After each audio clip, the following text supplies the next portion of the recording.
ನಡಿ ಈಗ ಶುರು ಮಾಡೋಣ. ಕೇಸರಿಯಿಂದ ಮನೋಲ್ಲಾಸ ಮನಸ್ಸು ಮತ್ತೇರಿ ಕುಣಿದಾಡಿದೆ ನೋಡು, ಮನಸ್ಸು ಮತ್ತೇರಿ ಕುಣಿದಾಡಿದೆ ನೋಡು. ಕ್ಷಣ ಕ್ಷಣವೂ ಆಚರಿಸಿ ಕೇಸರಿ ಹಬ್ಬ. ವಿಮಲ್ ಬಾಯಲ್ಲಿ ಹೇಳಿ ಕೇಸರಿ. ನಮಸ್ಕಾರ, ಲ್ಯುಮಿನಸ್ ಸ್ಟುಡಿಯೋಗೆ ಸ್ವಾಗತ. ನಾನು ಶ್ರೀಪಾದ್ ಪಾಟೀಲ್. ಲೋಕಸಭೆ ಚುನಾವಣೆ ಫಲಿತಾಂಶ ಬಂದ ಬಳಿಕ ರಾಜಕೀಯವಾಗಿ ನಾನಾ ರೀತಿಯ ಬೆಳವಣಿಗೆ ಆಗ್ತಾ ಇದೆ. ಗೆದ್ದವರು ಅವಲೋಕನ ಮಾಡಿಕೊಳ್ತಾ ಇದ್ದಾರೆ, ಸೋತವರು ಆತ್ಮ ಅವಲೋಕನ ಮಾಡಿಕೊಳ್ತಾ ಇದ್ದಾರೆ. ಮುಂದುವರೆದ ಭಾಗವಾಗಿ ಚಿಂತನ ಮಂಥನ ನಡೆದಿದೆ. ಇದರ ಮಧ್ಯೆ ಸೋತವರು ಯಾಕೆ ಸೋತ್ವಿ, ಬಿಜೆಪಿ ಪಾರ್ಟಿಯವರು ಏನು ಮಾಡಿದ್ರು ಅಂತ ಹೇಳ್ಕೊಳ್ತಾ ಇದ್ದಾರೆ. ಎಲ್ಲ ಸುದ್ದಿಗಳನ್ನ ಗಮನಿಸೋಣ. ಮೊದಲನೇದಾಗಿ ಕೊಪ್ಪಳದಲ್ಲಿ ಕರಡಿ ಸಂಗಣ್ಣ ಅವರು ಸೋತಿದ್ದಕ್ಕೆ, ಅಂದ್ರೆ ಬಿಜೆಪಿ ಅಭ್ಯರ್ಥಿ ಸೋತಿದ್ದಕ್ಕೆ ಕರಡಿ ಸಂಗಣ್ಣ ಅವರು ಆಕ್ರೋಶವನ್ನ ವ್ಯಕ್ತಪಡಿಸಿದ್ದಾರೆ.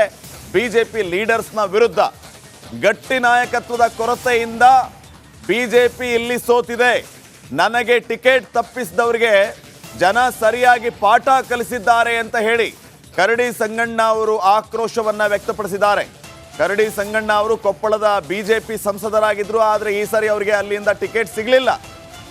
ಡಾಕ್ಟರ್ ಬಸವರಾಜ್ ಕ್ಯಾವಟೂರ್ ಅವರಿಗೆ ಅಲ್ಲಿ ಟಿಕೆಟ್ ಅನ್ನು ನೀಡಲಾಗಿತ್ತು. ಆವಾಗಲೇ ನೀವು ನಮ್ಮ ನಾಯಕರೇ ಅಲ್ಲ, ನಿಮ್ಗೆ ಯಾಕೆ ಟಿಕೆಟು ಅಂತ ಘೋಷಣೆಗಳನ್ನು ಕೂಗಲಾಗಿತ್ತು. ಫಲಿತಾಂಶ ಬಿಜೆಪಿ ಅಭ್ಯರ್ಥಿ ಸೋತಿದ್ದಾರೆ. ಈ ಬೆಳವಣಿಗೆ ಆಗಿರೋದ್ರಿಂದ ಕರಡಿ ಸಂಗಣ್ಣ ಆಕ್ರೋಶವನ್ನ ವ್ಯಕ್ತಪಡಿಸಿದ್ದಾರೆ. ನನಗೆ ಟಿಕೆಟ್ ಕೊಟ್ಟಿದ್ರೆ ನಾನು ಗೆಲ್ತಿದ್ದೆ, ಮಸಲತ್ತು ಮಾಡಿ ನನಗೆ ಟಿಕೆಟ್ ತಪ್ಪಿಸಿದ್ರಿ, ಅದರ ಪರಿಣಾಮವನ್ನು ಅನುಭವಿಸಿ ಅಂತ ಆಕ್ರೋಶವನ್ನ ಹೊರಹಾಕಿದ್ದಾರೆ.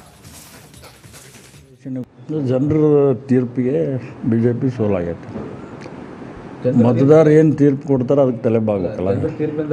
ಹೈಕಮಾಂಡ್ ನಾಯಕರ ತೀರ್ಪು ನಿರ್ಧಾರಗಳಿಂದ ಅಲ್ಲ, ಅದ್ರ ಬಗ್ಗೆ ನಾವು ವಿಶ್ಲೇಷಣೆಗೆ ಹೋಗಂಗಿಲ್ಲ. ಒಟ್ಟು ಚುನಾವಣೆ ನಮ್ಮ ಅಭ್ಯರ್ಥಿ ರಾಜಶೇಖರ್ ಗೆದ್ದಿರ್ತಕ್ಕಂಥದ್ದು ಮತದಾರ ಆಶೀರ್ವಾದದಿಂದ ಗೆದ್ದಿದೆ. ಟಿಕೆಟ್ ಬದಲಾವಣೆ ಮಾಡಿದ್ದೇ ಸೋಲಿಗೆ ಕಾರಣ ಆಯಿತು ಅಂತ ಹೇಳಿ ಅಲ್ಲ ಇರ್ಬೋದು. ಅದ್ರ ಬಗ್ಗೆ ವಿಶ್ಲೇಷಣೆಗೆ ಹೋಗಂಗಿಲ್ಲ. ಯಾರು ಬದಲಾವಣೆ ಮಾಡಿದಾರಲ್ಲ ಅವರು ಅರ್ಥ ಮಾಡ್ಕೋತಾರೆ. ಸೊ ಕಳೆದ ಎರಡು ನಾವು ಚುನಾವಣೆಗಳನ್ನು ನೋಡಿದರೆ ಈ ಬಾರಿ ಭಾಳಷ್ಟು ಟಫ್ ಇದೆ ಸರ್ ಎನ್ ಡಿ ಎ ಅಧಿಕಾರಕ್ಕೆ ಬರ್ತಕ್ಕಂಥದ್ದು. ಯಾಕಂತಂದರೆ ಚಂದ್ರಬಾಬು ನಾಯ್ಡು ಅವರು, ನಿತೀಶ್ ಕುಮಾರ್ ಅಂತವ್ರು ಯಾಕಂದರೆ ಕೈ ಕೊಟ್ಟರೆ ಎನ್ ಡಿ ಎ ಅಧಿಕಾರಕ್ಕೆ ಬರೋಂಥದ್ದು ಅಲ್ಲ. ಹಿಂದೆ ಕಳೆದ ಎರಡು ಅವಧಿಯಲ್ಲಿ ಮೋದಿಯವರೇನು ಆಡಳಿತ ಕೊಟ್ಟಿದ್ರಲ್ಲ, ಸ್ವಂತ ಅಧಿಕಾರ ಅಥವಾ ಮೆಜಾರಿಟಿ ಬಂಪರ್ ಮೆಜಾರಿಟಿ ಮೇಲಿತ್ತು. ಆಡಳಿತ ಭಾಳ ಸುಸೂತ್ರವಾಗಿ ಕೊಡ್ತಕ್ಕಂಥದಕ್ಕೆ ಸಹಕಾರಿಯಾಗಿರ್ತವೆ. ಬಟ್ ಈ ಸಾರಿ ಆ ಥರ ಆಗಲ್ಲ. ಯಾಕಂದರೆ ಅವರಿಬ್ಬರು ಚಂದ್ರಬಾಬು ನಾಯ್ಡು ಮತ್ತು ಏನಂದರೆ ಯಾರು ನಮ್ಮ ನಿತೀಶ್ ಕುಮಾರ್ ಅವರು ಅವ್ರನ್ನ ಕಟ್ಕೊಂಡು ಹೋಗ್ಬೇಕೀಗ.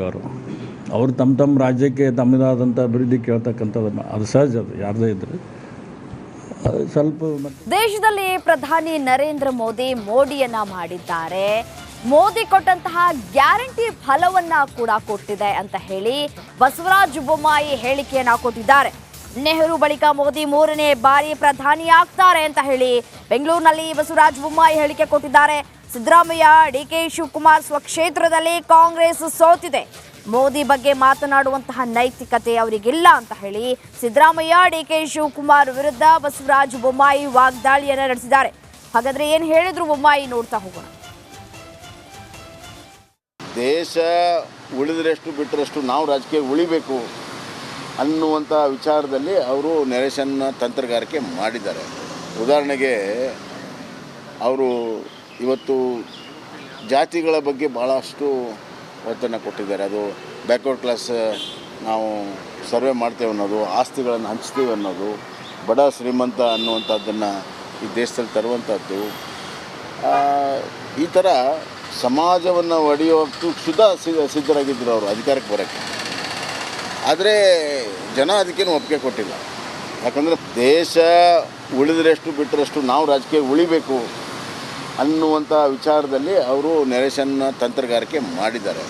ಉದಾಹರಣೆಗೆ ಅವರು ಇವತ್ತು ಜಾತಿಗಳ ಬಗ್ಗೆ ಭಾಳಷ್ಟು ಒತ್ತನ್ನು ಕೊಟ್ಟಿದ್ದಾರೆ. ಅದು ಬ್ಯಾಕ್ವರ್ಡ್ ಕ್ಲಾಸ್ ನಾವು ಸರ್ವೆ ಮಾಡ್ತೇವೆ ಅನ್ನೋದು, ಆಸ್ತಿಗಳನ್ನು ಹಂಚ್ತೀವಿ ಅನ್ನೋದು, ಬಡ ಶ್ರೀಮಂತ ಅನ್ನುವಂಥದ್ದನ್ನು